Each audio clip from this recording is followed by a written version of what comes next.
Будемо продовжувати. В цій залі буде панельна дискусія, присвячена медичній освіті, професійному розвитку. Ті з вас, хто зареєстрований від асоціацій делегатами на з'їзд Української Федерації професійних медичних об'єднань, прошу пройти в ту залу, де ми були зранку. Якщо хтось тут є делегати від асоціацій, то, будь ласка, пройдіть в ту залу. Немає. Добре, тоді я передаю слово професору Конькову. Він буде сьогодні з вами модерувати цю дискусію і бажаю вам плідної роботи.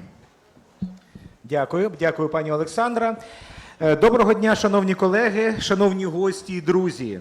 Ласкаво просимо на нашу панельну дискусію «Поєднання знань і практики».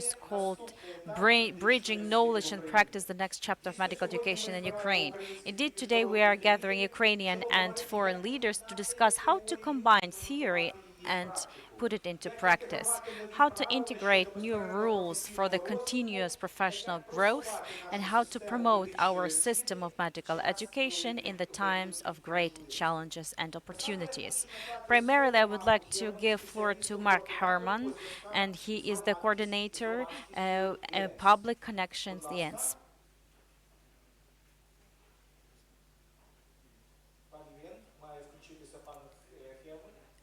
Mr. Hellman is not going to. I suppose I can start. Yep. I hope the connection is well enough so that you can hear me.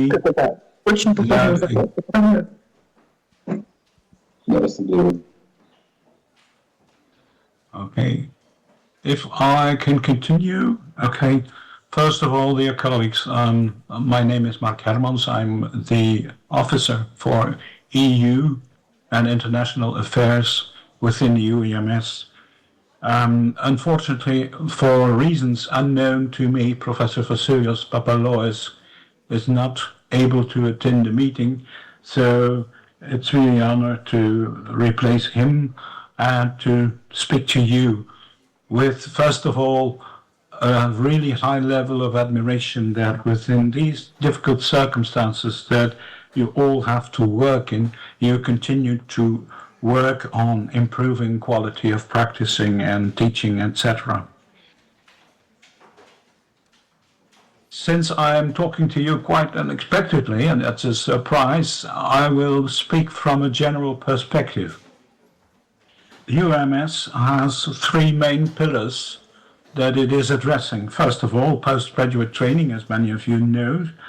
These postgraduate training programs are summarized within specific documents, European training requirements. These documents are continuously updated under the supervision of an ETR committee. And in the upcoming meeting now, we will have almost 10 ETRs to be approved. The second pillar of UMS functioning is about continuous professional development. And this is where the EACME committee is very active, European Accreditation Council for Continuous Medical Education. They are able to accredit with EACME credits all kinds of postgraduate trainings, all kinds of conferences, seminars, online, live, as it's happening now. We have agreements with the American Medical Associations, with the Royal College of Surgeons and Physicians from Canada, and last but not least also with Confirmel from South America. And the interest in this aspect of our jobs is now really increasing with an interest of Northern African countries and even Arab countries. The third pillar is the quality of practice, and this becomes really very important nowadays because of the changing geopolitical situation. Many governments try to have a grip on the role of doctors in the society. And it is, in a certain way, a threat on the position and the role of a doctor in its self-governing position. So many of these rulings and new laws are threatening in a certain way the independent position of doctors. But there are many players. You have the government, but you also have the industry who wants to put forward new drugs. And there, of course, research has an input, but these companies are looking for making profits, are using lobbyists, and the price setting nowadays to be paid by insuring institutes like governments, like insurance companies, becomes, of course, very important. And many times you see also involvement of hospitals. What about prescriptions? How much can you prescribe? And what can you prescribe? What kind of competency do you need to be allowed to prescribe? Not every specialist can prescribe anything. And nowadays we see that in many countries there is a tendency to allow nurses to prescribe drugs. What is, of course, raising questions about who is bearing the medical responsibility at that moment. We have a country, in my own country, Belgium, we actually have a situation where midwives can prescribe drugs. And in the UK, you have the issue with medical assistants who can take initiatives in the treatment of a patient. What is really sometimes threatening the final responsibility of the general practitioner who is managing the patient. We see that also the availability of drugs becomes a threat. Some drugs are only available for hospitals.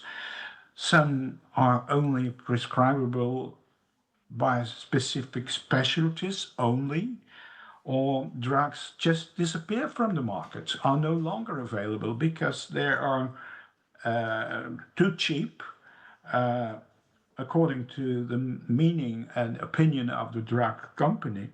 But there are many things that are ruling the prescriptions and the availability of drugs.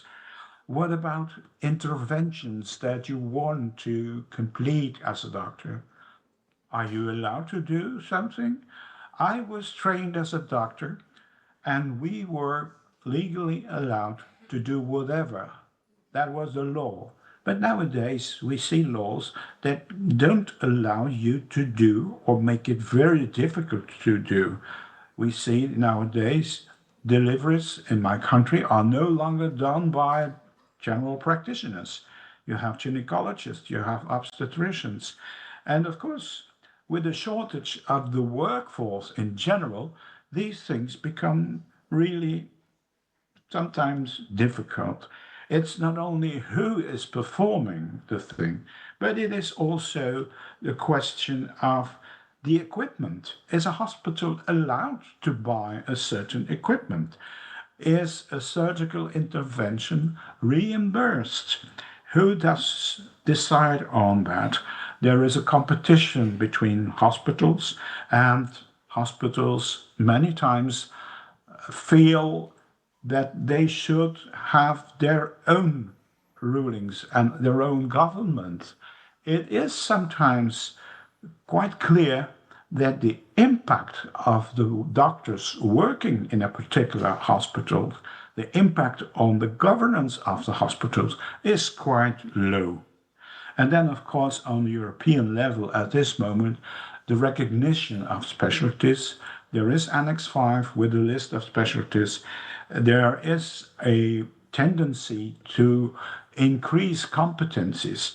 And what we have as ETRs, where they describe a training program, the necessity of being an excellent trainer, the circumstances where training can take place. Everything is important and defined, but we see now that some interventions can be done by different specialties. You have interventional radiology, doing some cardiovascular interventions, and you have cardiologists using radiology to do their intervention. So within that context, the UAMS has developed a new type of document. This is the Complementary Professional Development Unit. So, on the level of practical support, I must say that a lot of European doctors really we do notice that we can learn a lot from you, Ukrainian colleagues.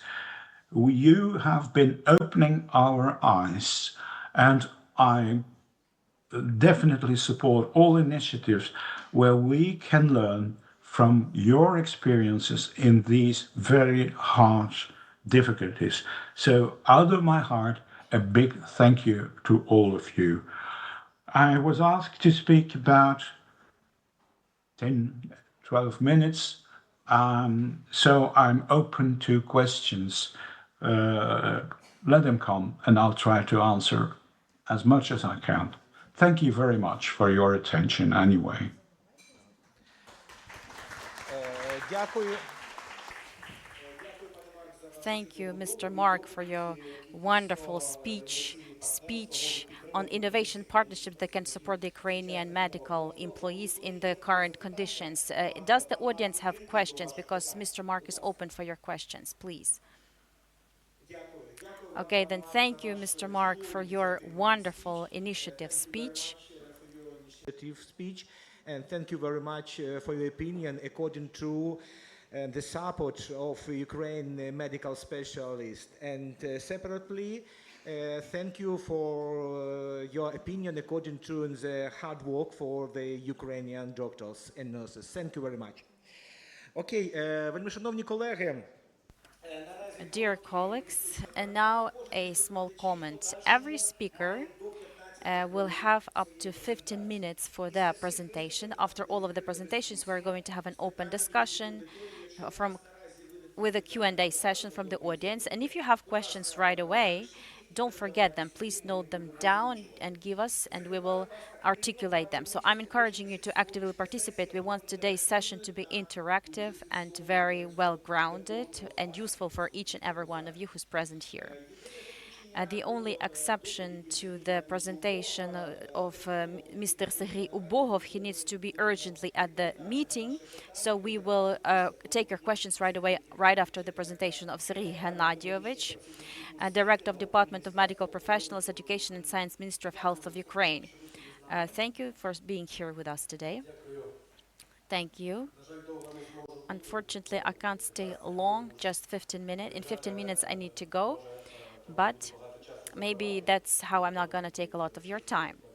And I will take a few questions if the moderator allows. So, partially, I have already started talking about us this year having had many initiatives, normative regulations about the medical education, and we will not stop at this. I think that part of you present are aware with the order about the system of quality assurance in the sphere of healthcare, because you have seen that legislation, education legislation, is not sufficient for our sphere. It doesn't consider sufficiently our specifics, our special nature of work. And when you sometimes ask about the university about their internal assurance quality, if it actually reaches the postgraduate level of studies, usually it's not.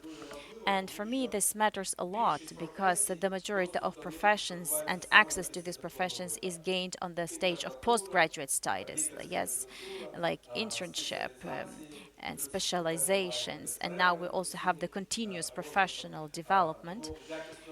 So not only the higher education is to be of high level, but also the postgraduate education. When we prepare the cardio surgeons or neurosurgeons or other directions.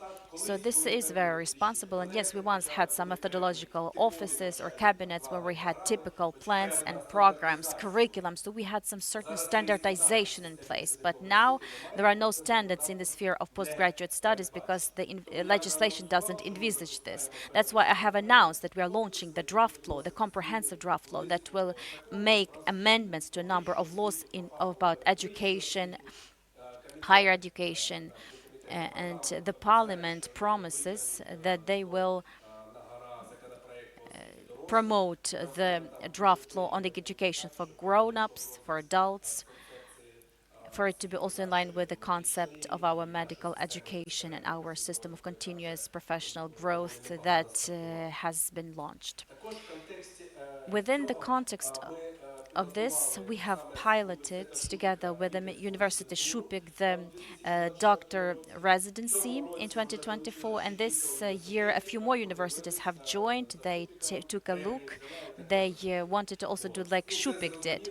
And it's clear, and it's an obvious process, but currently we see that we are forced to extend the number of specialties in the residency. It has now, it is four, and each year they will become more and more of them. But we're not going to take the senior doctor away for 3 to 4 years from the hospital and just turn them into the students. We understand that financially this is a burden both for the doctors, practitioners, and for the state budget system. And we don't know that if we extend the number of specialties too much.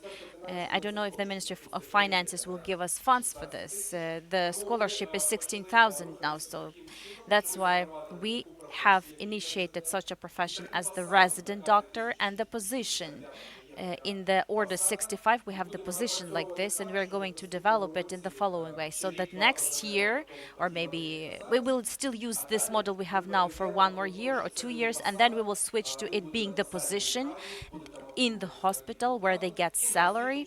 And the educational part, on the educational part, they will have to go to the university.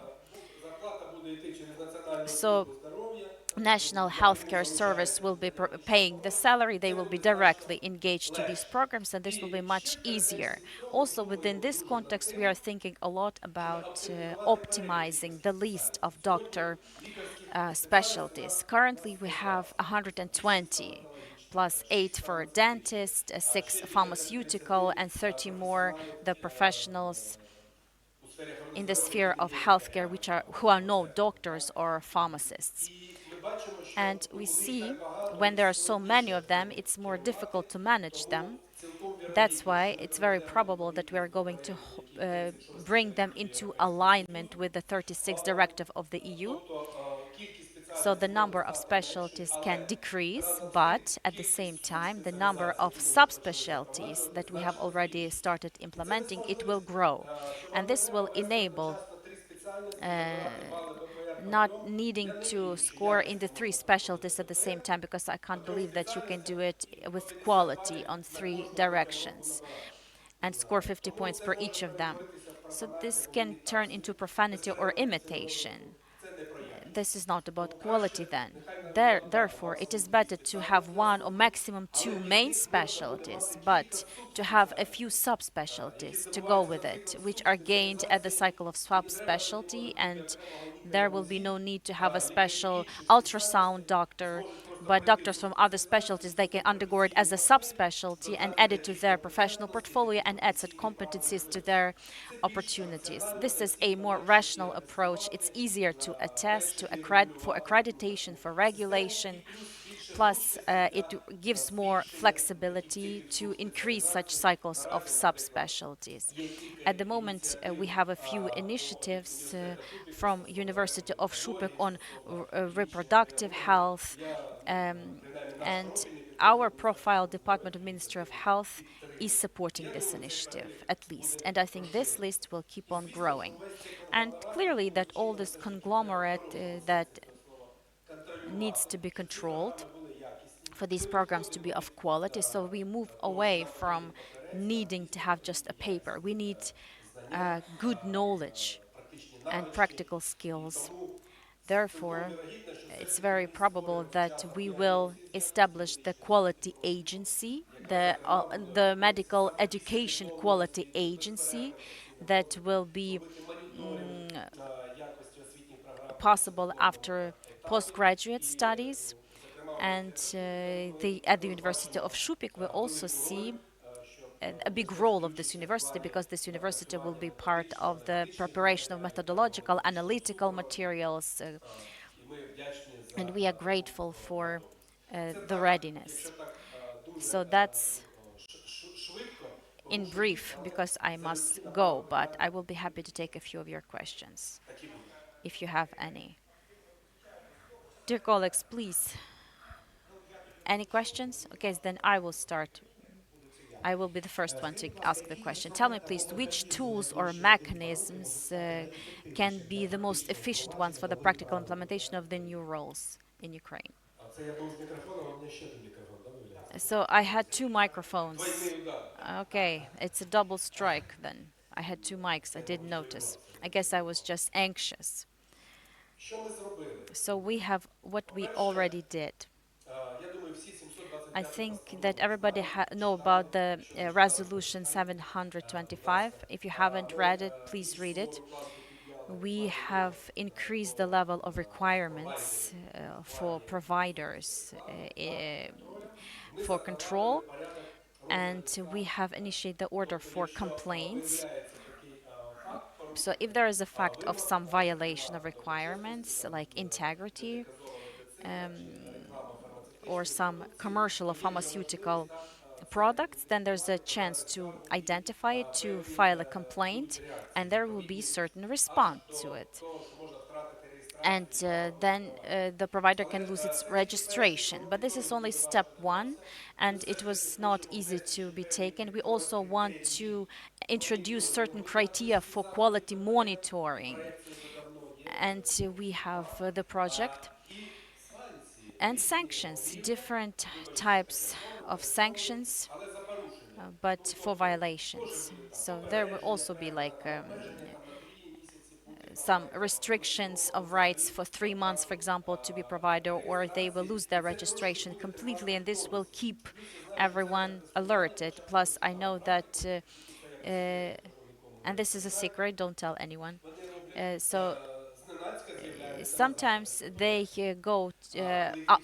appear all of a sudden when nobody's waiting for them, and they will take a look at the alignment with the resolution 725, the materials of the conference, the content, what is said, the alignment with the training agenda. So this is something that will keep everyone attentive, and also gives the understanding that it will be a different way.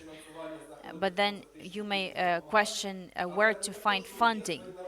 Well, there are good approaches where these things can be tackled, and at least the number of events in the location where there's some advertisement products, it should not get into the program that is being scored for.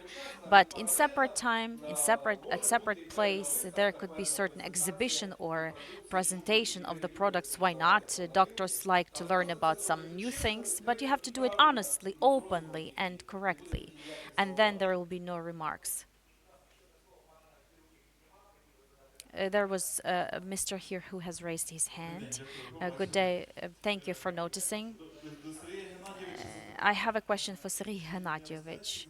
Do you consider the mechanism of engagement of young doctors to work at least for 1 year in the establishments? Because it's not secret that after internship, the number of doctors go to other countries, and then the manager has no possibility to plan their staff needs. So when the doctor quits without some, notice, so that we would have time to find another doctor. Especially, I refer to rural hospitals or hospitals in small towns, because there's a lack of staff. I represent the Khmelnytsky region. I'm also the doctor. Ну, ви знаєте, наскільки це чутлива Well, this is a sensitive topic, and there were a few initiatives, and the Minister of Health and the Minister of Education and Science wanted to bring back the norm that was out of the law on higher education when in the new edition it was adopted, because they were thinking that this norm is unconstitutional because the person has the right to for free employment, movement, and so on.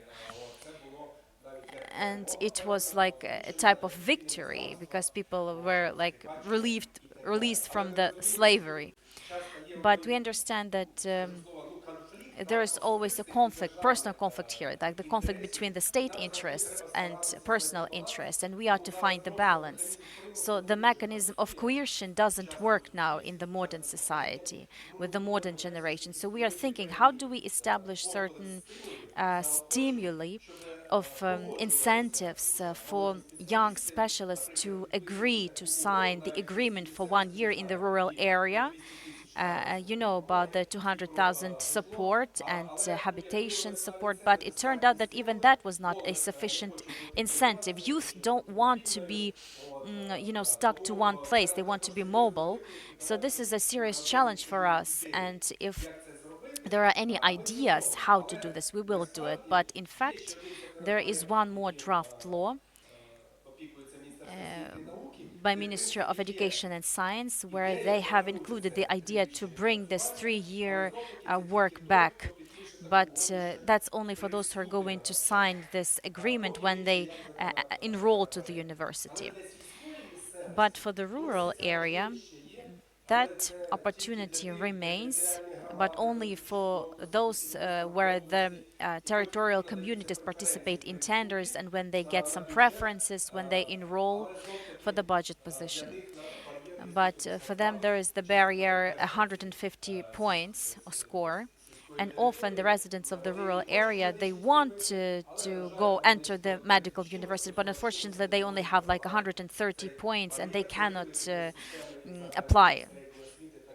This is the challenge also for the secondary level of education, why there are not so many people who can overcome this barrier. When we have the pharmaceutics, especially for the pharmacists. Thank you. Thank you, Professor Michalchuk, the Department for Health. First of all, I would like to thank Mr. Uboho for the cooperation, and second of all, at our department, quite often uh, managers from non-medical higher education seek to undergo this specialization. So we train them based on the contract. Does the ministry plan to approve the special document we are to issue due to the results of the studies for this document to be serving as the grounds for the employment center to give the voucher for education? Thank you. If I understood correctly, do you mean the specializations of the healthcare specialists, right? Those who do not belong to doctors or pharmaceutical specialties. We have 120 of such specialties in the order. Well, basically, if you take a look at the order 650, they are covered by also all these requirements, especially in the part of the form of the certificate of professional qualification that is issued to them. The only thing is that we also need to update Order 166 that regulates the requirements for the specialty and mathematical improvement, because for now it only covers doctors and pharmacists, but in the new edition it has been developed and we will launch it very soon. To be approved, and it will also cover all healthcare employees who undergo the cycle of specialization. Thank you, but we cannot give the certificate of the doctor as a specialist from the to non-doctors, right? We need to discuss it separately. This is my question. Currently, only following the speciality in the order 112, we can teach them and certify and have them qualified.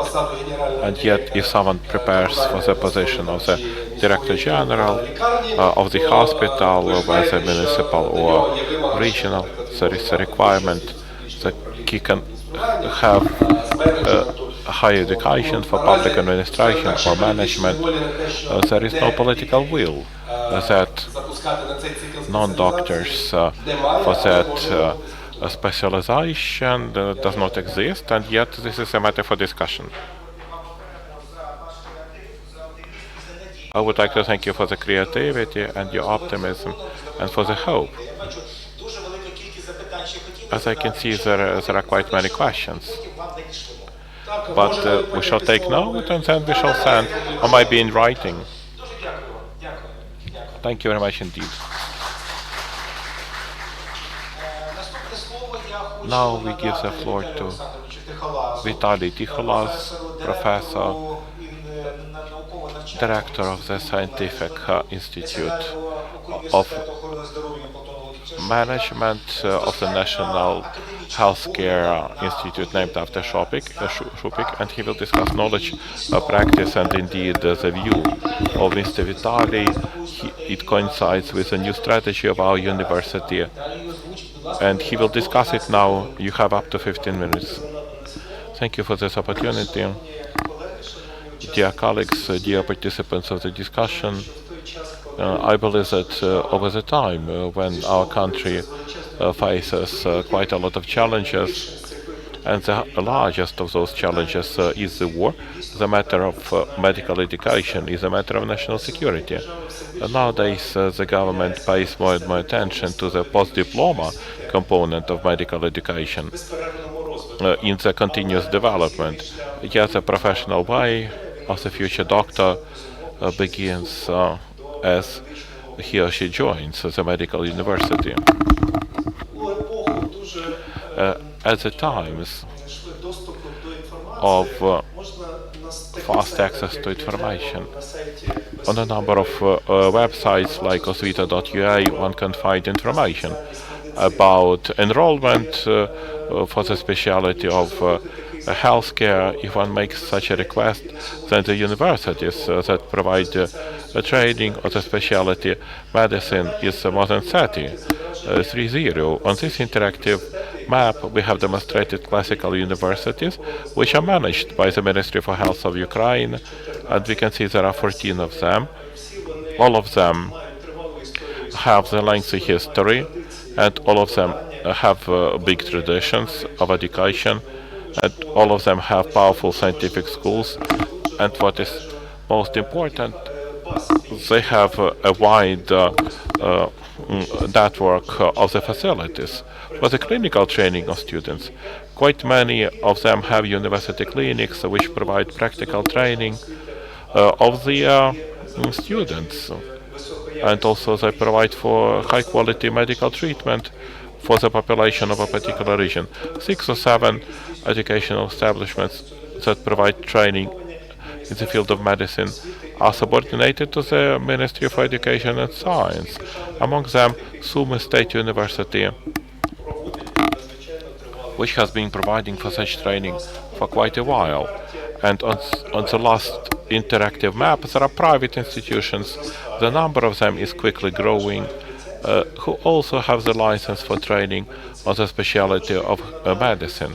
On those resources, very quickly it's possible to build the rating of the applications, the number of applications filed. According to the applications filed for the specialty medicine, among 15, 11 first are the classical universities, which are subordinated to the Ministry for Health of Ukraine. Such a situation persists for quite a while. The universities which have the history and traditions occupy such positions.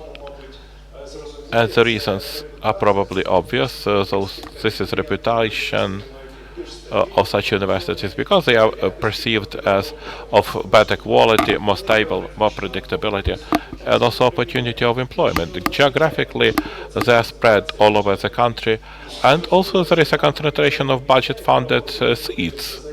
Of course, applications are filed for such budget-funded seats, and this attracts more applications.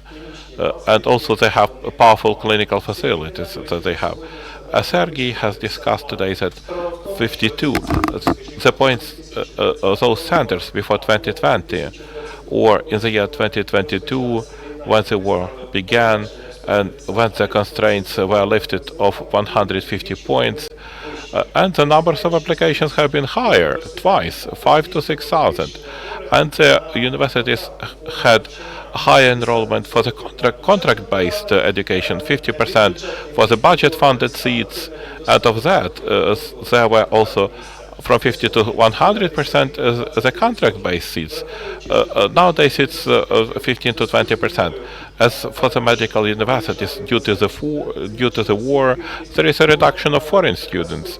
They left the country, and that there is a difficult situation in the medical universities with reduction of the enrollment, outflow of personnel, which is an important problem in the medical education also. The next problematic matter which I would like to discuss is a matter of step-by-step education. In the rules of enrollment, the enrollment nowadays to the medical university in order to obtain the specialty Master of Medicine after school, based on the education of a full higher education, also after the college, based on specialized junior bachelor or bachelor. What is important? The enrollment on the basis of full general education, 6 years, for 6 years they study. After medical college, 5 years, they immediately enroll to the second grade. And yet they joined a different specialty. On the college they were specialized in the nurse, obstetrician, and in the university it's a Master of Medicine. As for the curricula, they are not throughput, they are not integrated. Therefore, the curricula of histology, physiology, anatomy in the medical college for the specialty of the nurse. And when those students join the university on the second grade, they lack this knowledge because those subjects are not fully covered and they don't have the foundation that they can build upon with more clinical competences. There is such a problem and it requires interference from the government. As for step-by-step education, if you compare to European countries, there is no step-by-step education in medicine. UK, France, Germany teach for 5 to 6 years.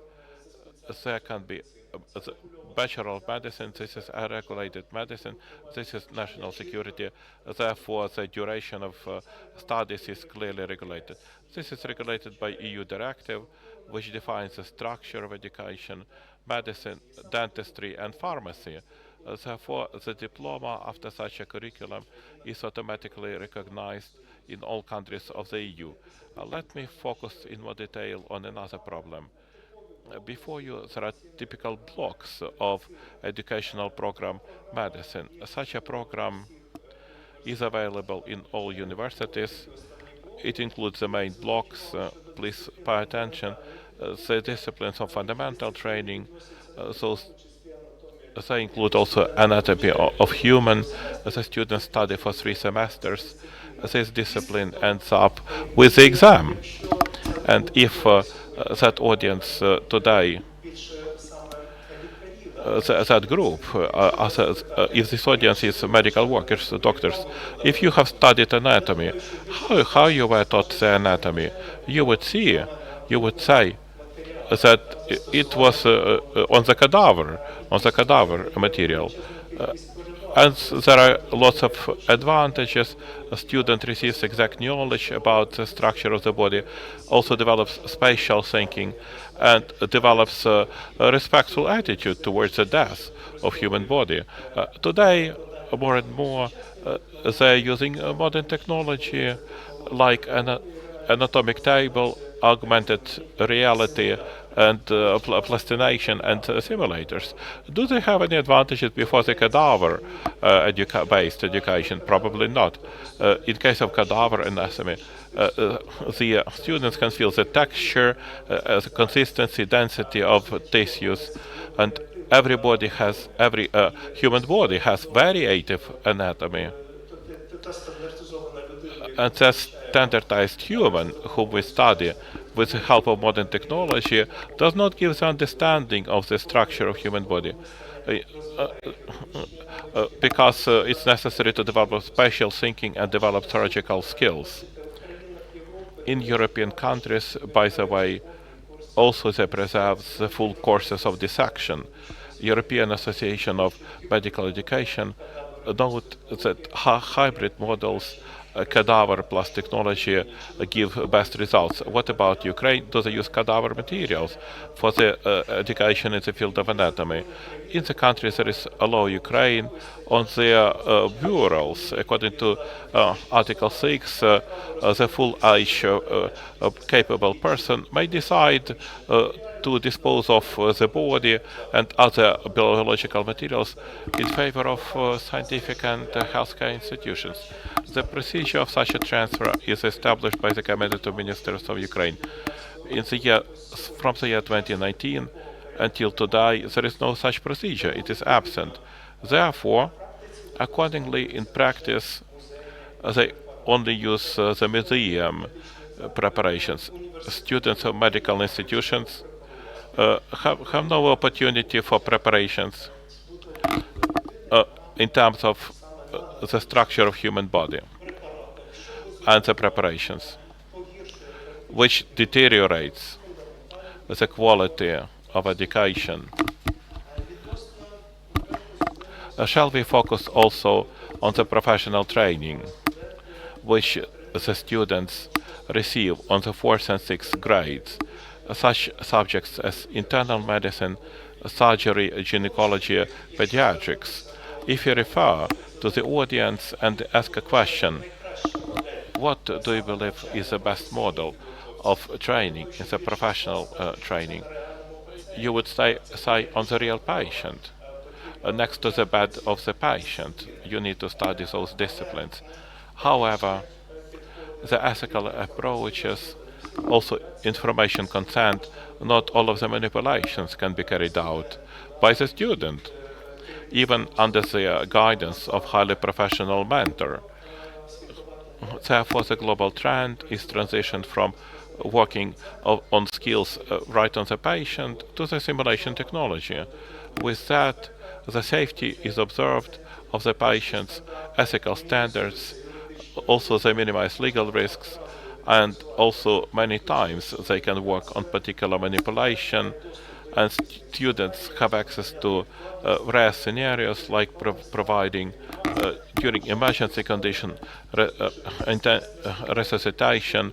Is a reduction of stress for students, and also there is also standardization of the assessment, because the patient could not be standardized, and yet simulation technology provides for standardization. This is actively used in the objective, clinically oriented practical exam, when the student of the graduation exam, while not talking to the professor, is working on a particular practical skill on the hybrid virtual model, or communicates with a tutor. And this creates conditions for the objective assessment of such a student. He completes the checklist, and then his response is analyzed. Virtual patient is used very widely. One can upload different chemical scenarios and clinical scenarios. So one can upload clinical scenarios and work on it.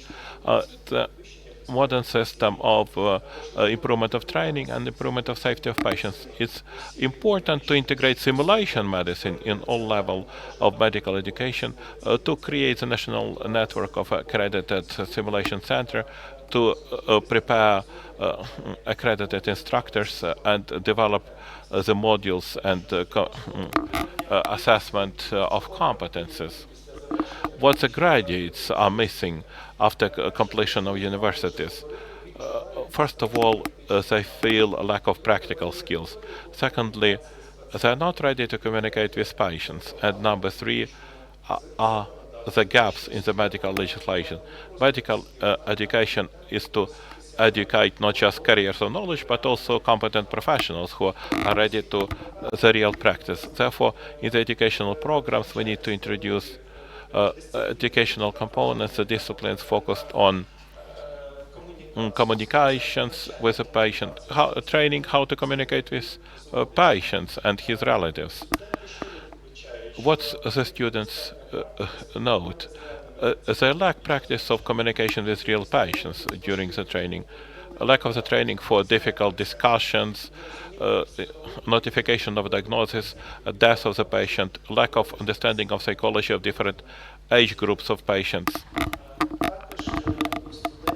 And also students have difficulties in terms of self-presentation after education in medical universities, which also must be added to educational programs. There are gaps in the training.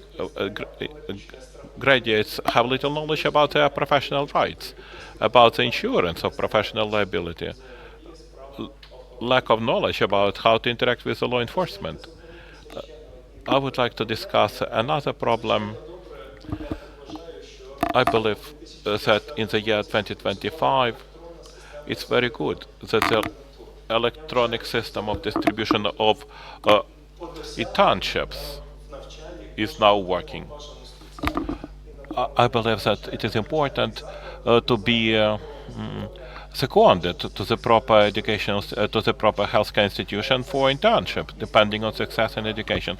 The system is transparent, it is fair, it is automated, and it makes it possible to choose up to 5 applications for budget-funded seats. And also it is integrated with the labor market. There is another statement against it. This is calculation of the competitive score. If the results of the step 1 and step 2 does not cause any doubts, the result is objective. And to other scores, which are part of the formula, the average score of the diploma for the period of education are those which are disputable as for today. The weight is 40%. As for the average score, I can say that when independent evaluation of knowledge was introduced, and also average score was part of the formula, and it disappeared from that formula during the enrollment into university. As I understood, average score is very subjective, because some teachers require more, others require less, and sometimes average score is more or less on a particular subject, and different universities cannot be compared. Moreover, if it becomes part of the formula. As for Austria, this exam must be standardized, unified, or it's best to make it independent, and also it should be taken away from the educational establishment. In that case, this formula could exist. Standardization in the healthcare is very important. It is necessary to implement national standards of evaluation which will take into account the specificity of clinical education in Ukraine. The last thing I would like to focus the order 650 on the certification. That order defines certification as a workplace, which includes quite many areas, and therefore the center of testing and filing of certificates where they could be checked and verified. Yet the problem is about quality. There are quite many providers, and of course it's hard to assess quality of every BPR. And at the summit they discussed self-governance, that professional medical associations should become the key entities to formulate professional standards, making annual certification of BPR.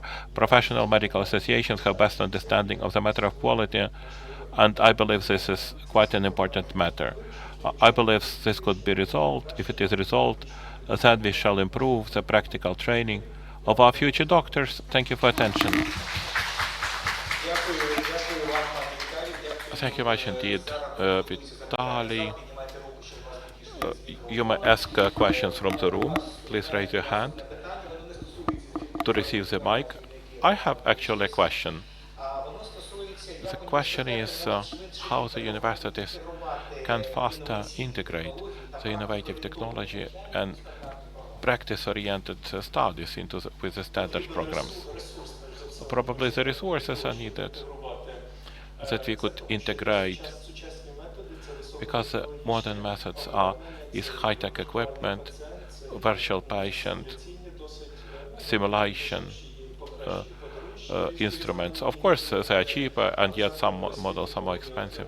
Educational establishments must receive support from the part of the state that one can integrate all that, not just at the level of OSCA, and also in the process of education for the student, that they don't just quickly work on the skills before OSCA, and they also work on it on the first, second, third grade, and this would not be an additional stress burden for him.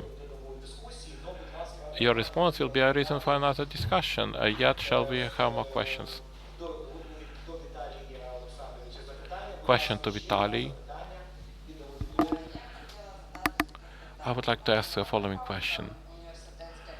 University Clinic, Odessa, National Medical University. And the question is as follows. As a medical director, I face a situation that the interns come to internship as they know nothing about electronic healthcare system. They know nothing about the rules of coding. They have no idea of the reference book, International Red Cross 10, which causes from professors some annoyance about encoding of diagnosis. And yet the situation changed. What we have been taught is now totally opposite. I draw your attention that it's not part of the curriculum. They don't know what is intervention, how to use national standards, and we have to teach them in the clinic during the internship. I fully agree with you. A fast development of the sector and of the information technology, the universities do not catch up to adapt to all that, and also we underline that they cannot use the electronic systems that doctors are actively working with. And of course, those matters must become part of their educational programs.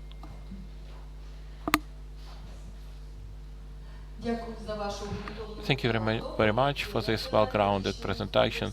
The National Medical Bogomolets University, Associate Professor of the department. The question was about the average score. The point is that the average score by which students are enrolled after the high school, even 150 points gives by independent evaluation, is relative. What is your attitude towards such an initiative? Might be from the associations or some request to the Ministry for Health. So the universities will decide whom they enroll. So they give preferences to medical colleges who will train the students much better than the regular school. Chemistry, biology, physics would be on a good level. Thank you for your question. I'm positive about this, and yet that's what government has introduced. The independent evaluation enabled quite many people to join the university, quite many applicants to join the top-level educational establishments. On one hand, it's very good, and it really works. And on one hand, is it really good for me, as a professor, to work with a student who has 150 score and above? He is quite well prepared. He is one head above. And yet I agree with you that the university must have some autonomy in that. The university must have some contracts with colleges, with schools, and to train such students, to prepare them before they are enrolled in the university. There must be some system that the student could faster integrate into this community. Одне запитання на одну Ні, в мене просто коментар до вашого. Ви відносите те, I скільки have a я comment. дозволяю. Я фармацевт. I'm a pharmacist, not a doctor. And І when студент there is enrollment не знає and хімії, the students have no idea of chemistry, it's a disaster. They have 150 points and yet they have no idea of chemistry. I agree. Biology, chemistry is mandatory. What was now done, that they can be enrolled with no chemistry, that's wrong. Maybe some initiative is needed from the universities or from medical associations to the Ministry for Health. It's possible, but I don't think it will be of any benefit. When they introduced 150 points, it was quite a high-profile discussion, and yet it was implemented. Of course, the quality must be improved somehow. Дякую, шановні колеги. Будь ласка, ще одне запитання крайнє. Another question. Доброго дня, Валентина. Valentina Pivovar from Kyiv Oblast. Could you please tell me, in the system of continuous professional development, are there any cases of practical experience? I represent the primary support. We need ophthalmoscopes, dermoscopes, and yet doctors have no practical cases. They could be trained how to use ophthalmoscope, dermoscope. На сьогоднішній день безперервно професійному розвитку Nowadays, намагається теорія. this is required by continuous professional development. The theory is in place, but no practice. Частина навчання. Дякую. Вважаю, що лікар без практичної I believe that doctor with no practical skills до пацієнта і потрібно поновлювати ці практичні is useless for the patient. He needs to update the practical skills. Shupyk University fully supports this initiative. By the way, we have everything necessary that we could prepare such courses where people could work on practical skills. I support Vitaly. Indeed, in the sectoral standards, there is a list of practical skills of the specialities that doctors must possess in line with particular qualification. Your question is quite appropriate. I would like to thank Vitaly. I would like to thank you for your questions, that you are concerned and that you are involved. Now I would like to give the floor to Thomas Holzgruber, Chief Lawyer of ENS, Secretary General of Vienna Medical Chamber. Please bitte beginnen Sie mit Herrn Richt. Can you hear me? Yeah. Yeah, thank you. Thank you very much for this honorable invitation to speak for you in front of you in these times. I was begged, I was asked to talk about key points of the self-organization of the medical representation in Europe. I'm not a medical doctor to say, as you said, I'm a lawyer and general secretary of the Viennese Medical Chamber. We have two forms of self-regulations. One is chambers in Europe, and the others are associations. The difference between chambers and associations is very short. These chambers are established by law. Don't you hear me? Or do you hear me? Okay. Chambers are established by law. But I I don't can't see you, but yes. Yes, well, I have a problem with the video. Sorry for that. Established by law, with compulsory membership and state control. Associations are organized under private law with voluntary membership and no state control. The commonality between both forms we have in Europe is that in both forms, the public transfers public tasks to the medical profession, and especially public tasks in regarding of postgraduate training and CME and CPD.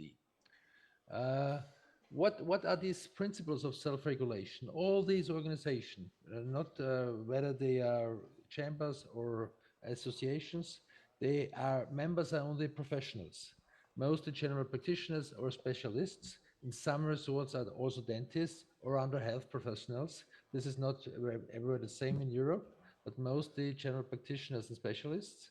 They have democratic elections every 3 to 5 years, transparent committee structure reflecting the diversity of the medical profession, So you have also committees for each specialization for GPs and committees for salaried doctors, for doctors in private practice, and so on.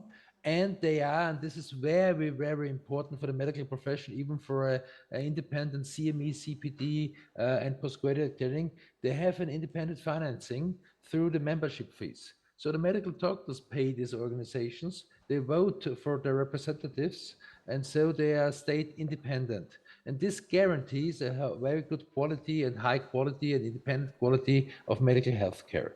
And you have these delegated public tasks I mentioned before. What are these tasks? Mostly, and all over Europe, it's more or less the same. Postgraduate training is in hand of the self-regulated medical profession. What does this mean? First of all, Mark Hermans already told you, we have the contents, which we call in the European Union and the UMS ETRs, European Training Recommendations. This should harmonize training all over Europe for all specialties. They are updated regularly by all medical associations and specializations through the years, so that there is always the contents is always the new knowledge in medicine. And you have, as you know, as medical doctors, knowledge in medicine is increasingly rapidly, so that you have always to consider the contents to be on the new state of the art. Sorry for that.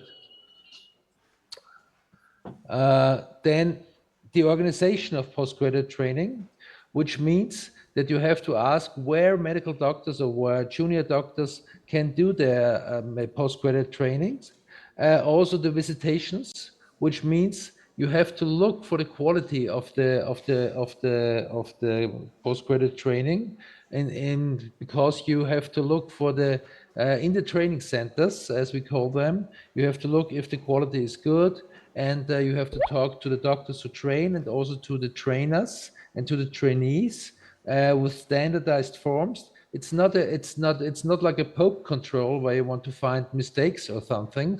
It's a visitation is a quality assurance measure to see if the training center fulfills all the criteria a training center should fulfill.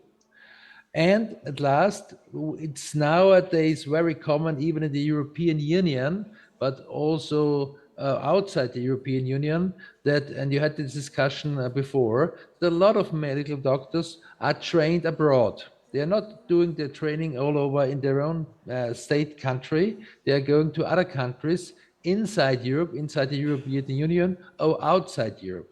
And then you have the system of recognizing foreign trainings, which is also done by the medical profession.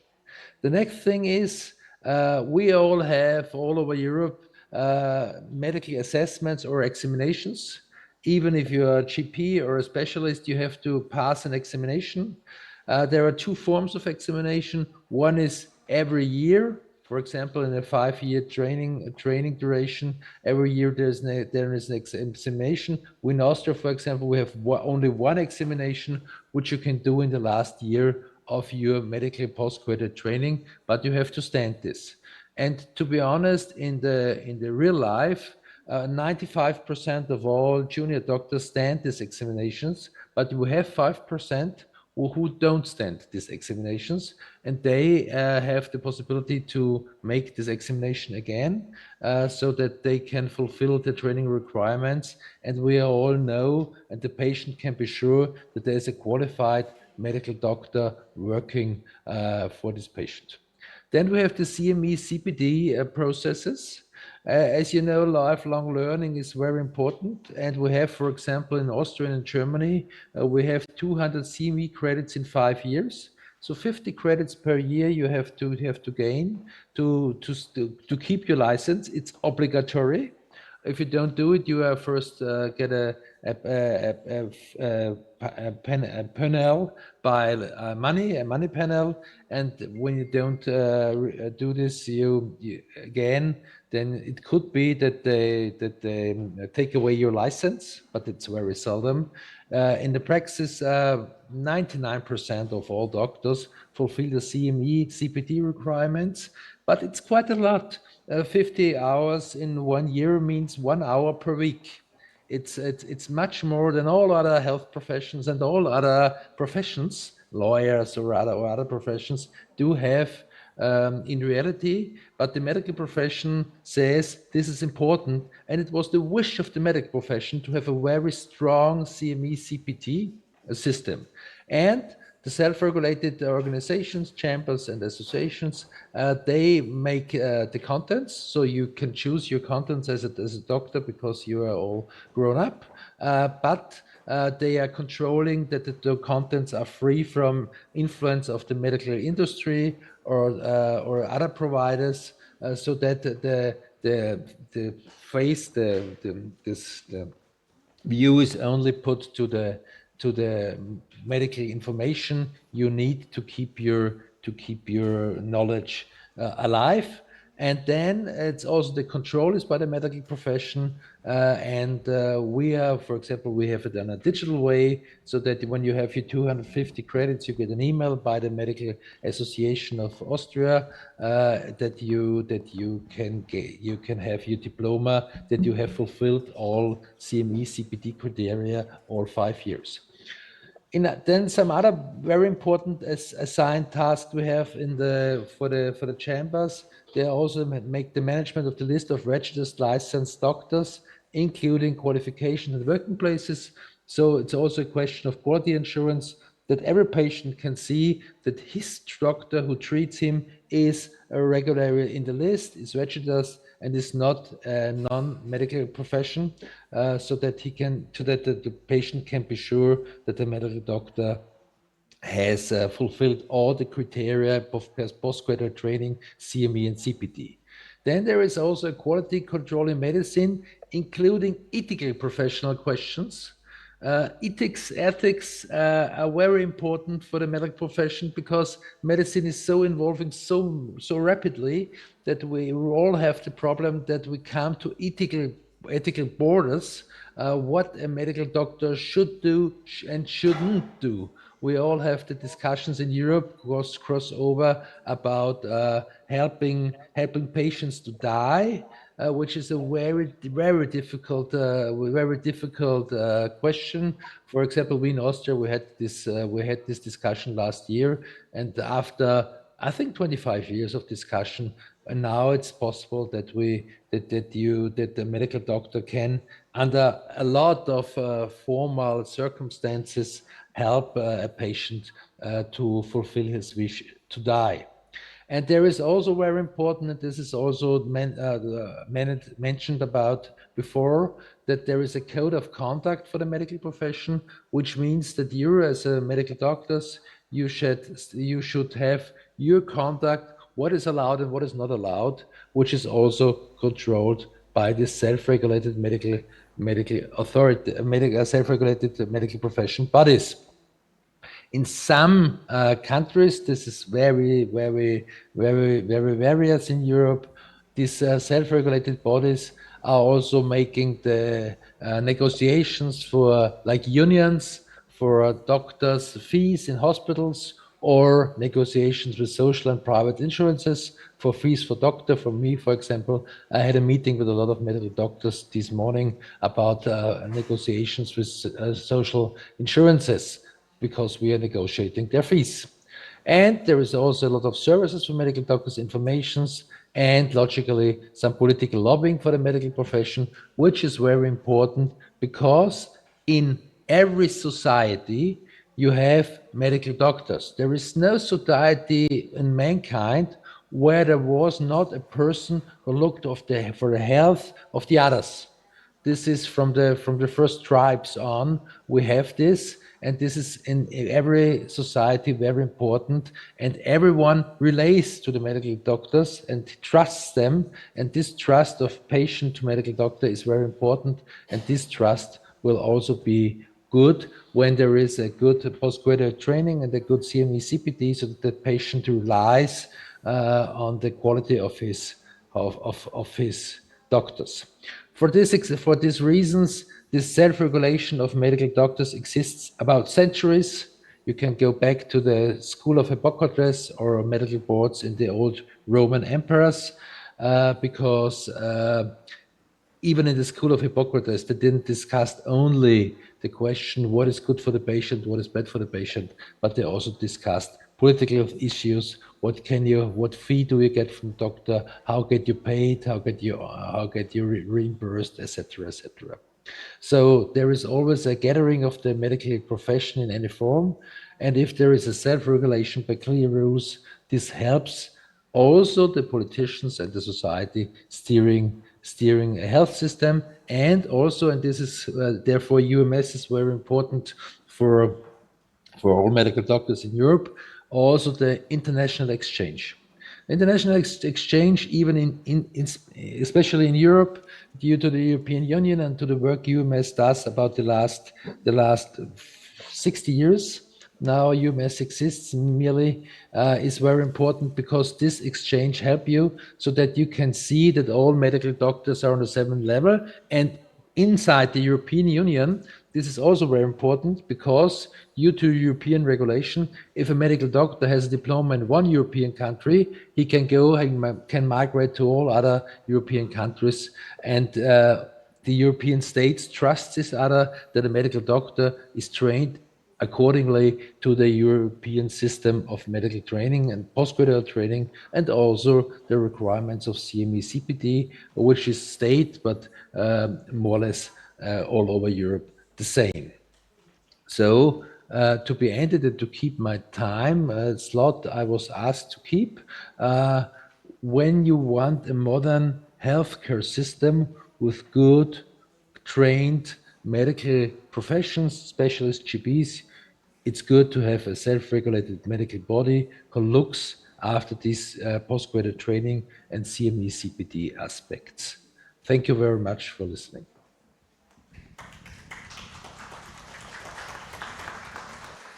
Thank you very much, Mr. Holman. Thank you very much for this insightful perspective and the historical features. And one question for you from me, and maybe another question from my colleagues. Which UMS experience is most useful for Ukraine today? Accreditation of activities or a system for motivation of the doctor for CPD? Thank you. The accreditation is very important. The accreditation is very important because it's a structured way how a training center is accredited, and it's a structured way where training is equivalent to a European level. CME CPD, it's much more difficult because this must come from the doctor inside. A doctor has to say, I'm a medical doctor and I want to keep on with medical profession. So UMS can't, we can motivate medical doctors, but at the end of the day, motivation comes from the doctor himself or herself. So these standards UMS does, and especially the ETRs are very, very important because the ETRs give you a line what in which specialty a medical doctor should have on skills to be a good medical doctor in his specialty. Thank you. Please, another questions? Thank you, Mr. Thomas. Thank you. Thank you. Окей, наступну доповідь я хочу... So the next speech, I would like to give floor to Mr. Taras Makhlai from Cleveland Clinic, USA. Today, talking to him, we have realized we have a lot in common, and not only in the perspective or prospects for our state, for Ukraine, but we refer here to victory and the peace that we want to have, but also in the vision of the education system of organization of those interventions that can actually increase the competency of our specialists. So Taras decided to share with us his own experience, the experience which has been following him around all his life, for us to become closer, for our problems that we have in common would have the common solutions for us to be easier tackling those issues. Yes, you can do it from your seat. Good morning. Did I wake you up? I haven't prepared anything like a presentation because I didn't know who the audience would be. I even thought that maybe I would talk in English talking about the system in the US, the accreditation or how we train. I grew up in the US, that's where I was born there, but I have arrived to Ukraine not such a long time ago. So we had to compare our systems, right? Your system with our system. And I every day try to understand, to figure out your system.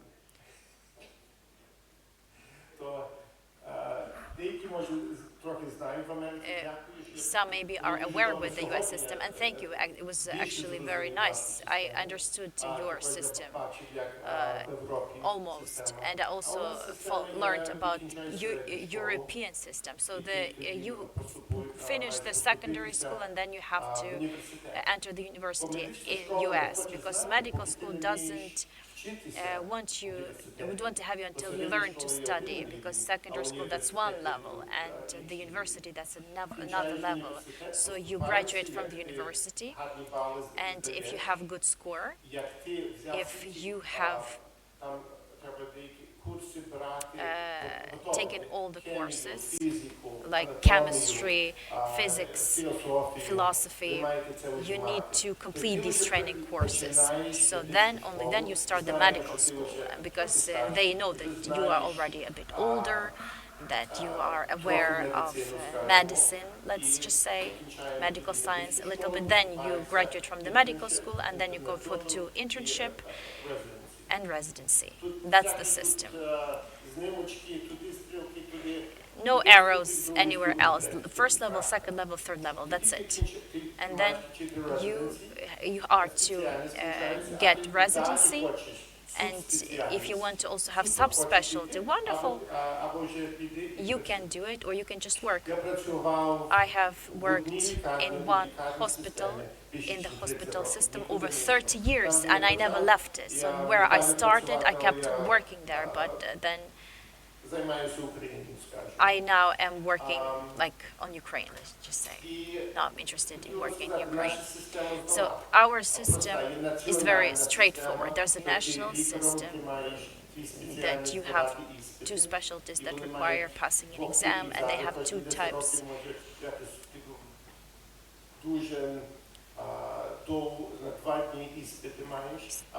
Or you can gradually take exams. I have to pass exams every 3 months, for example. Then the state, every state, I grew up in Ohio, and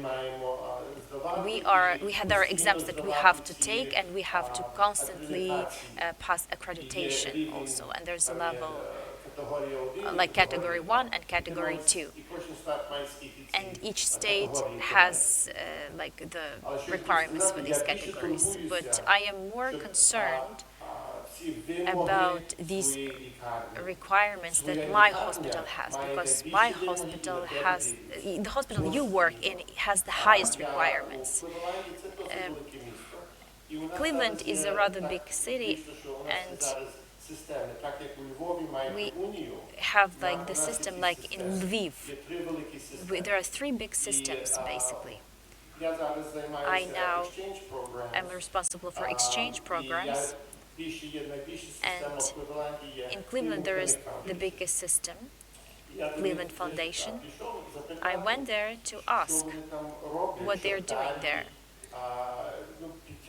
for me to increase the level of my doctors and my nurses, in my hospital.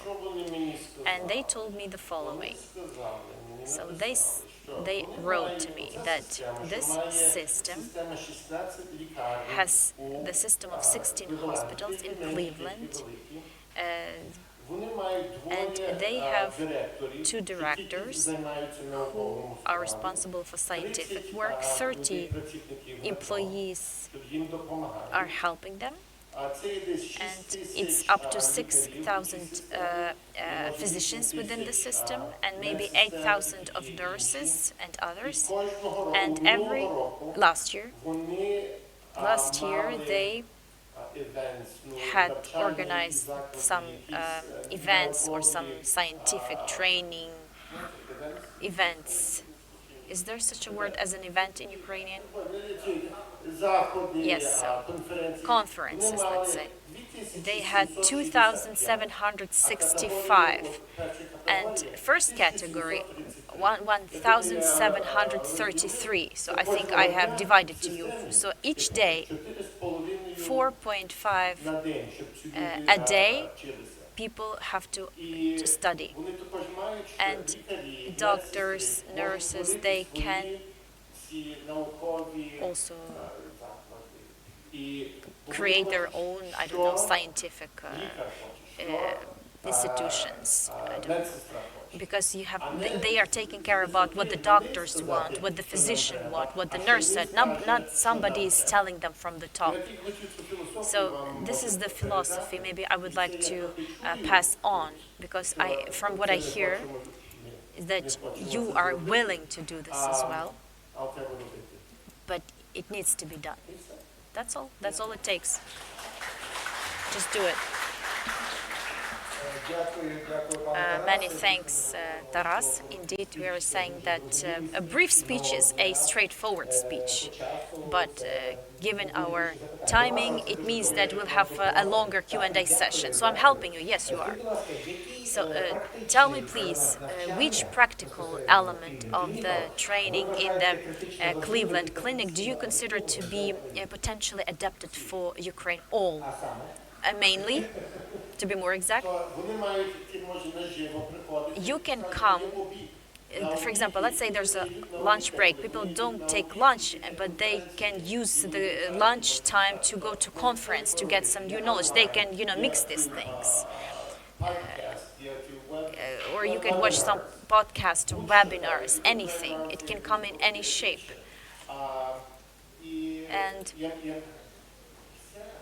everything, because every person, every doctor, every nurse, they study in a different way, they think in a different way. Some people perceive information better by their ears, and some prefer reading, somebody prefer visuals, and there are those who just need to communicate. And you just need to find the methodology or the approach to all of them and give them the choice how they can be trained. So, because every opportunity is to be accredited, and the US system is such that there is accreditation in place. If you have an opportunity, please take a look at the ECCM website to understand it a little bit better and to see what it is. How our young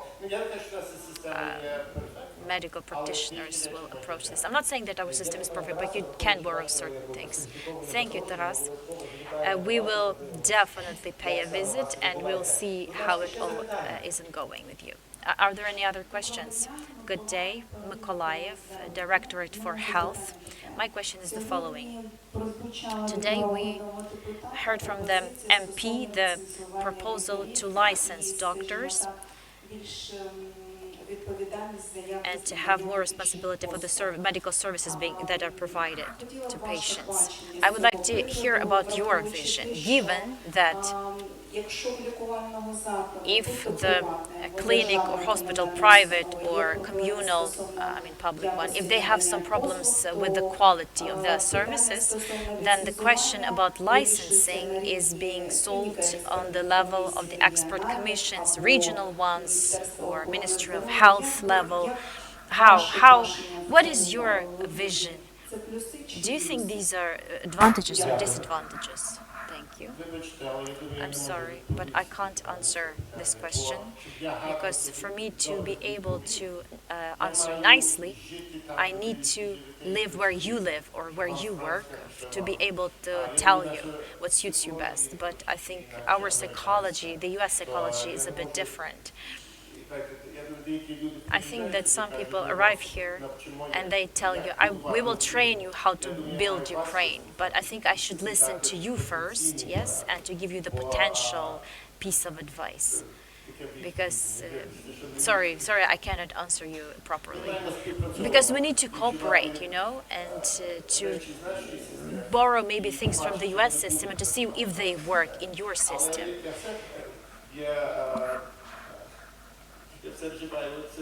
I keep on using the American proverb. You know, we are taking too complex actions, then we get lost and confused. There must be just a training, one accreditation. You can't do it tomorrow in Ukraine, but we have to take some initial, at least, steps. Thank you. Thank you so much. Youth Council of Ukraine. My name is Natalie.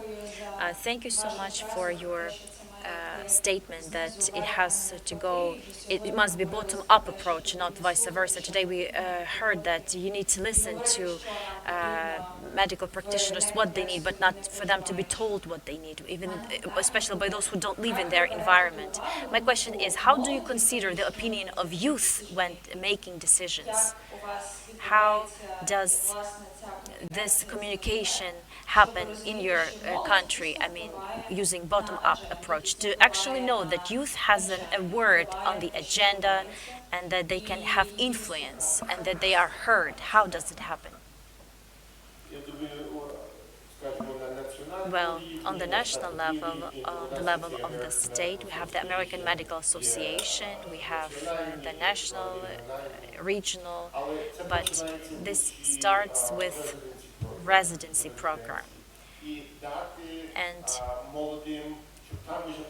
for young people to start working there, to get the Category 1 accreditations, because they need to start at the early age, because that is something that will serve them as the experience to achieve a higher level. So they shouldn't wait until they turn 40, 50 years old. Did I answer your question? You need to enable them, yes, to create the enabling environment, because they will not right away organize the workshops or seminars, but we have residents, but they internally hold trainings, like the third year teaches the second year and the second year teaches the freshman.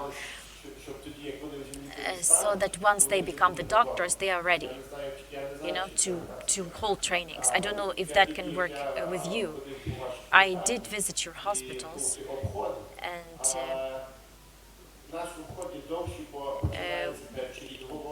you know, there is these visits or inspections that in the morning, when it's the first year speaks, they make mistakes. The second year make some mistakes, and then the third year less and less. So it's not like you graduate and then you become a doctor right away. You have to learn along the way. Thank you. Are there any other questions? So thank you, Taras, for your sincerity, for your openness, and for your personal support. And now I would like to give floor to UA Med founder, Dr. Douglas Davis, who is going to tell us about the experience of Ukrainian-American cooperation in the medical sphere and about the innovation partnerships that can support the Ukrainian medical staff in today's conditions. Добрий день. Does everybody hear me? Let me take this off. Мене звати Dr. Douglas Davis. Я рада, що ви прийшли. That's the extent of my Ukrainian. I apologize, but I'm very honored to be here again at Shupyk. I want to thank our hosts here at Shupyk and all of our partners who helped make this happen. And before I start talking today, last year when I gave the opening for the second International Health Summit, we decided to open with a memorial, and the memorial to recognize just how much and how profound the losses for Ukraine have been. We're here as your guests. We're here to help, and we're here to recognize just how much Ukraine has sacrificed for the whole world. And so, to put a name on it, this is my wife's cousin, Mykola Zalowchuk, and he was killed in the first summer of the war. His sister, who's there next to him, has written a book about that, and just that catalogs just how much loss there's been in this war, but also how resilient Ukraine has been in responding to that. So this is in his honor, this is in honor of all of the heroes of Ukraine, but to put just a single name on that, and to ground everything that I'm going to talk about today in in respect for that, in respect for what Ukraine has done, because what are we here to do? We're here to build partnerships, we're here to share and learn from each other, and we're hopefully going to walk away all being friends and working, more collaboratively and more productively together. And so, let me see if this works. So what I'm going to talk to you about is the Ukrainian Alliance for Medical Exchange and Development, where our motto is Sapientias per annum sitem, or wisdom through friendship. Because what we've realized over the course of the past 4 years, collectively we've done a lot of things, but we've always been the most productive and the most impactful when we worked together and we developed partnerships. And just to give you a little bit of a background for how we've gotten to where we're at today. So, full-scale invasion 2022. People from across the globe began mobilizing humanitarian effort. Those of us that were in the healthcare space were obviously, mobilizing medical aid. We spent, the first year really in disaster response, sending tons and tons of material medical aid. And as we were doing that, a lot of us were meeting new people, meeting different organizations, new partners, and trying to figure out the ways that we could maximize the returns on investment, lower cost, get the biggest impact, the biggest, as we say in America, the biggest bang for our buck. So we also recognized and got a very early feedback from Ukraine that the challenges for the healthcare system were extraordinarily dire. The system, was stressed with the largest number of, combat casualties, other type trauma casualties, immediate, mental health crises. And so we also started to begin to organize observerships for Ukrainians in the United States and in Europe. And those began in August of 2022. At the same time, we're traveling to Ukraine with many of our partners, trying to offer the best help we could do to do training to elevate levels of services, to provide new technologies. I'm a radiologist. I carry an ultrasound as my weapon. Probably things, POCUS training, but combat casualty care, the highest levels of military medicine that we could offer to the Ukrainians. So we were developing this growing network of people both coming from outside of Ukraine, but finding and identifying great partners within Ukraine. We were doing trainings, conferences, publications, basically learning and sharing with one another, building friendships. And so the other thing that was happening too was that donations, the charity that was there in the early parts of the war, it became harder and harder to get the donations to support a lot of this work. So we realized we really needed to do more work together, to reduce redundancy of efforts, to share our expertises so we would really do the most to benefit Ukraine. And that's when we decided to organize an alliance, the Ukrainian Alliance for Medical Exchange and Development. And one of the key words in that is exchange, because Taras has alluded to this. There's a lot that we can bring from our country, but a lot of it won't fit here. Ukraine is unique, and I speak to this knowing this because I'm part of a Ukrainian family that has 6 physicians spanning 3 generations. I've been coming to Ukraine since '99.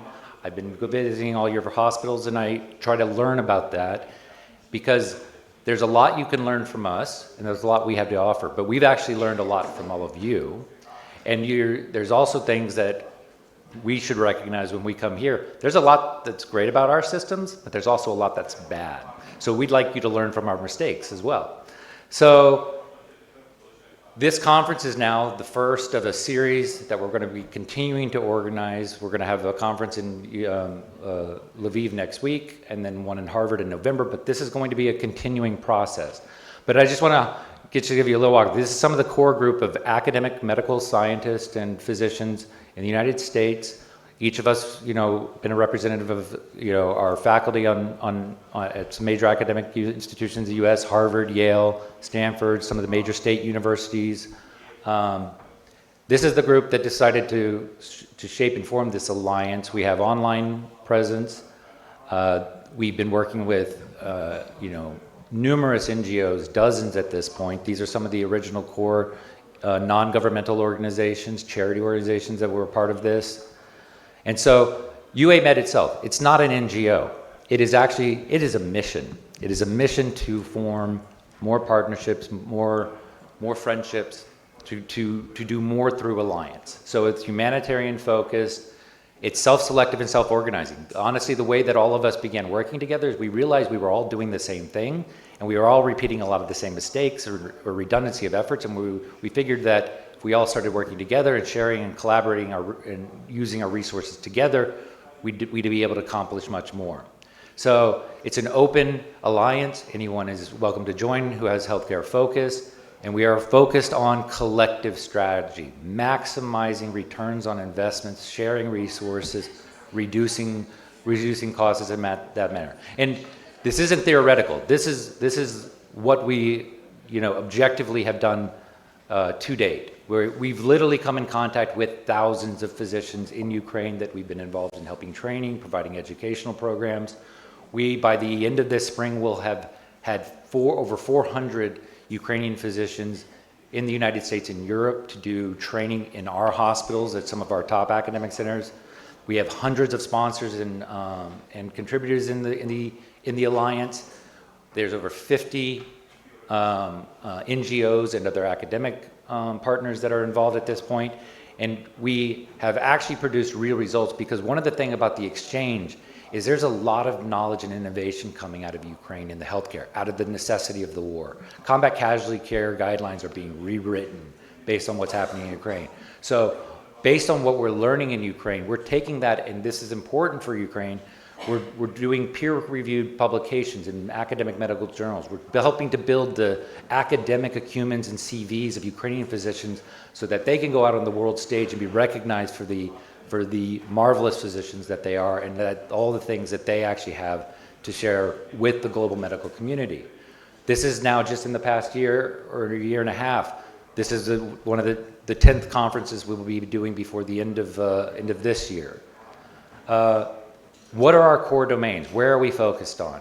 So we sort of categorize it into 5 main areas. The first of that's clinical training. The second is helping to host conferences where we can establish these relationships, share knowledge, and build further partnerships. We have been hosting or bringing Ukrainian physicians to some of the biggest global conferences around the globe, the biggest academic medical societies, so that the Ukrainians are on the stage presenting to the world everything that they're learning from this war, all of the innovation, all the healthcare technology that's coming out of it. Fourth domain, as I mentioned, we've been doing peer-reviewed publications. And this is important on multiple levels. It's important because, one, historically, and I know this because my wife's family comes from this education system, you don't get the training as broadly here in how to navigate the process of international peer-reviewed medical. And so Ukrainians don't then have the CV, because in our world in academics, we call it publish or perish. We are defined by our publications. But it's even more important than that. Publications are the credentials not only of the physicians, but of the academic centers and the institutions that they come out of. And that is important because we want Ukrainian institutions to be seen as centers of excellence that they are. Publications are something that help do that. And that then leads to something that's important. It leads to research dollars. And we think that's just one mechanism that will help Ukraine in terms of its capacity building for the future. Lastly, we have established this group as a global or as a communication and coordination platform. So we have electronic ways of doing it, we have online resources. I hope you have all joined our WhatsApp community, and I'll show you the QR code so you can, if you haven't already. And we are working with the key government bodies in Ukraine and also in our countries as well, to make sure that we maximize the capacity building that's coming out of this.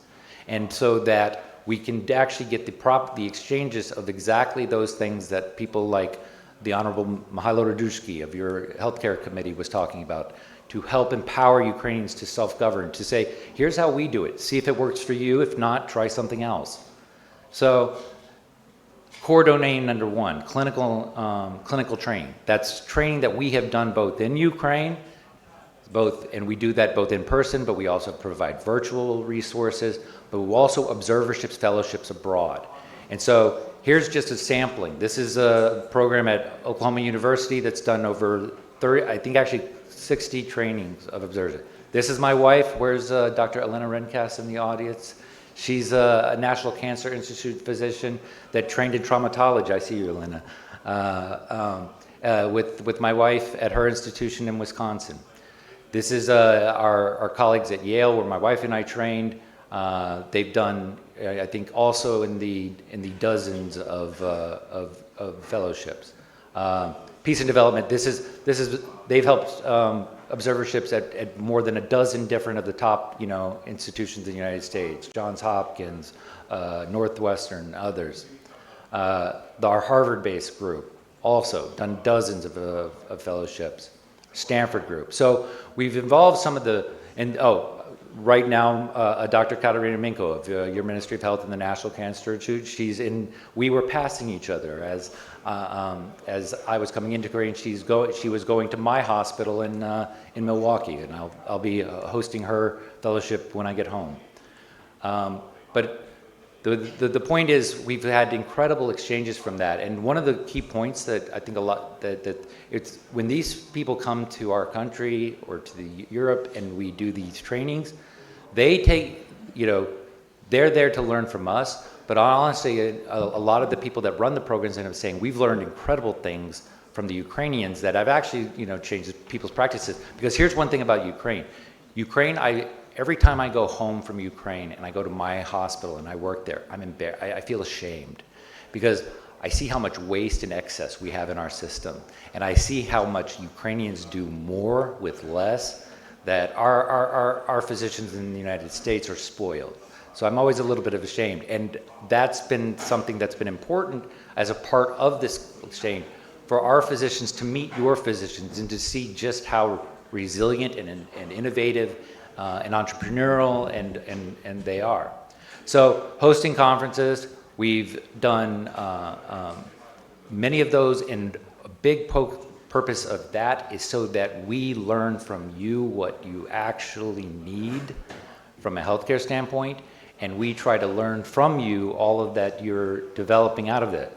You're here at the 3rd International Health Summit. Next, I'm leaving here on Wednesday to head to Lviv for our quality and safety forum that we're doing there and leadership in medicine on Friday and Saturday.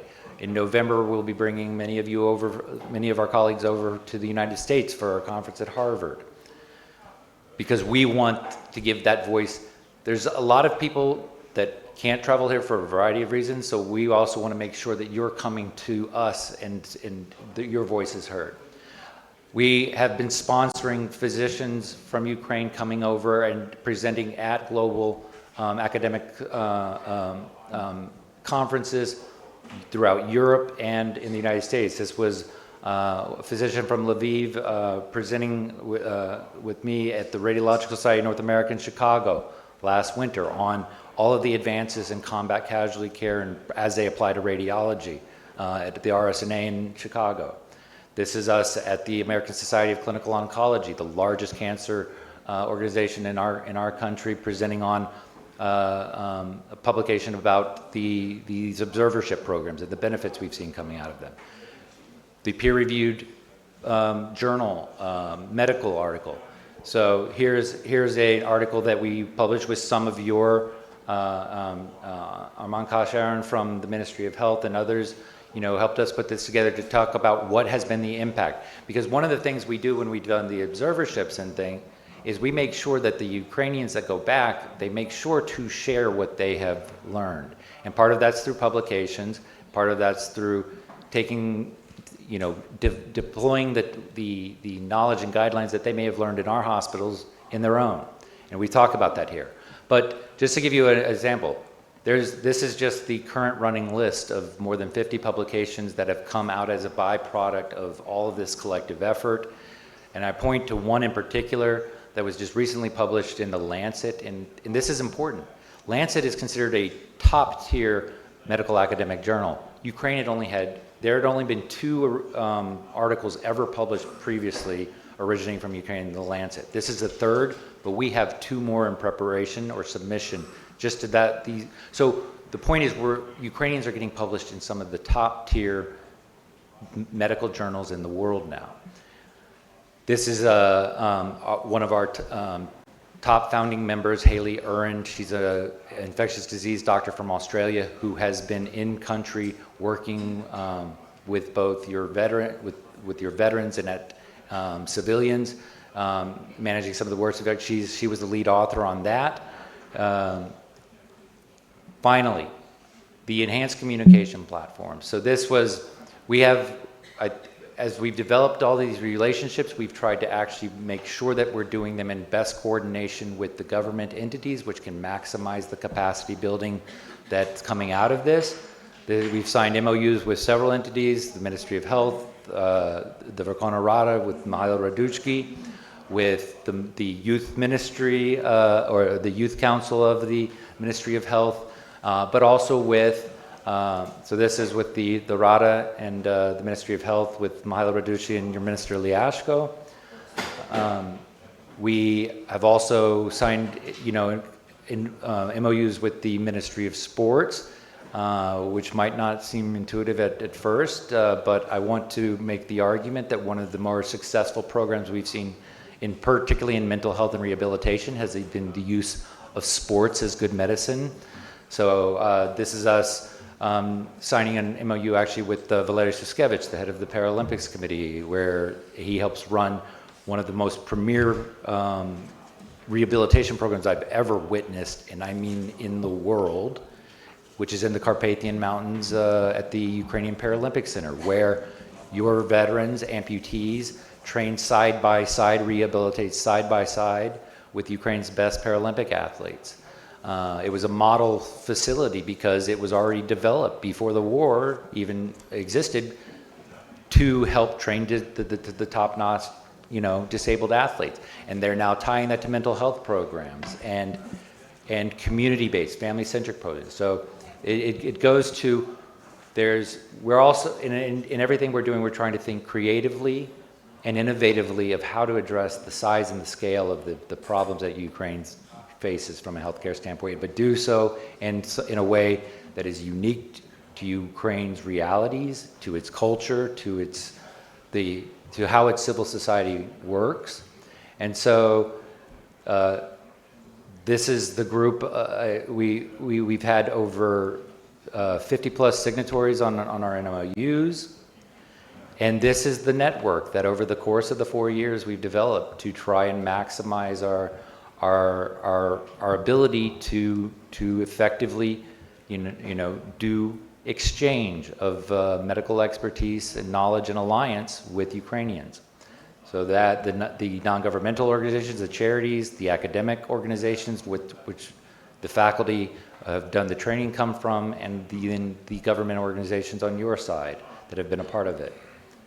So if you can pull out your phones right now, I want you to QR code that, and if you do, you'll get a present. You'll get a present. You have to wait till after I'm done talking. While we're QRing code, I just want to thank Doug Davis for spearheading this UA Med. It was a lot of work that he had to put in and get us all on board, and I thank you. Thank you. Okay, so hopefully you QR code it, and did I lose my presentation? Oh, so if not, you will get the link, and we'll send. And I'm going to make sure to share all of these things again, but make sure you follow us on social media. We're on LinkedIn. We have our website, and also. What I was saying, as I said at the beginning, I hope that, through this, we all become better friends. And we all, find me on Facebook. Let's become friends on Facebook. But here's another thing that I like to tell Ukrainians. Don't do your professional social media on Facebook.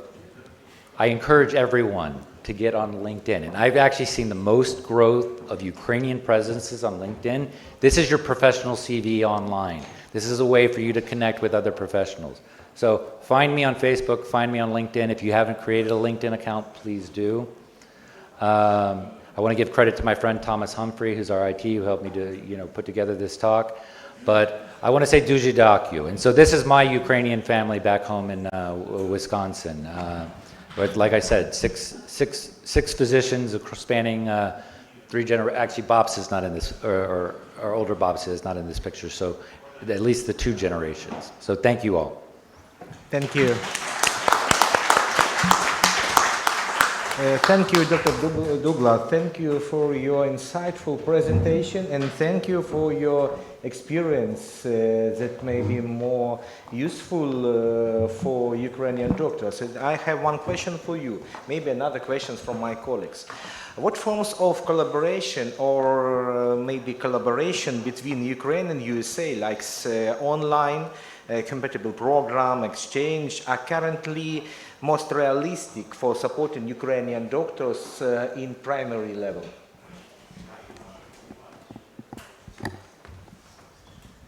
So what I would say is that one of the things about the alliance is if you look up on that, all the groups that are involved, all the individuals that are involved, each one of them is very talented at certain things. One of them, for example, Global Medical Knowledge Alliance, one of the ones I'm on the board for. We've got online platforms for disseminating information in the United States, a lot of physicians use a thing called UpToDate, which provides the highest levels of standards of care for you name it, from treating a cold to doing, colorectal surgery. Global Medical Knowledge Alliance is trying to build a platform to make that translated Ukrainian language, Ukrainian accessible for free, but also knowing that there's some differences in like, for example, you see some diseases in Ukraine we don't see. Cystic fibrosis disease, you see very often some advanced cases, spinal muscular atrophy. So we're trying to make sure that even those resources are updated in a way and made available in a way that's unique to some of the healthcare conditions you see in Ukraine that we don't commonly go with. But so that's just one platform. We have other groups that are doing virtual training of surgeons, of physicians, basically being able to video link operating rooms. And then again, the different ones of these organs, for example, MedGlobal or Razom, I think some of our Razoms are part of it. They send teams into Ukraine that actually come and do the training in person. So what I would say is the power of this alliance and why we created it was because we recognize each individual and each group had certain talents, had certain expertises, and we wanted to create a platform, be the UA Med platform, to basically, link the right people up, in the right space and time, to maximize collaborations. Thank you. Thank you. Please, other questions from another colleagues? Maybe Miss Natalie? And the question, according to the special, maybe a new curriculum for medical universities or institutes, or not? Please. Okay. Thank you very much. Thank you very much, Mr. Douglas. Yes, time is money, but money is evil. Окей. Наша сьогоднішня дискусія чітко показує, Our discussion clearly demonstrates that medical education in Ukraine gets into the new stage. This stage combines regulations and innovation, academic theory and clinical practice, national policy and international cooperation. On behalf of the organizers, I would like to thank our distinguished participants of the panel discussion and all of you for your active participation. This is not the end of the dialogue. It will be continued in other rooms during 2 days. And also it will be continued in your institutions, hospitals, and the universities. Please be active. Thank you very much indeed. I wish you the fruitful work during the rest of the forum. Glory to Ukraine. Please proceed to the family photo. And professional photographers will do it. And this picture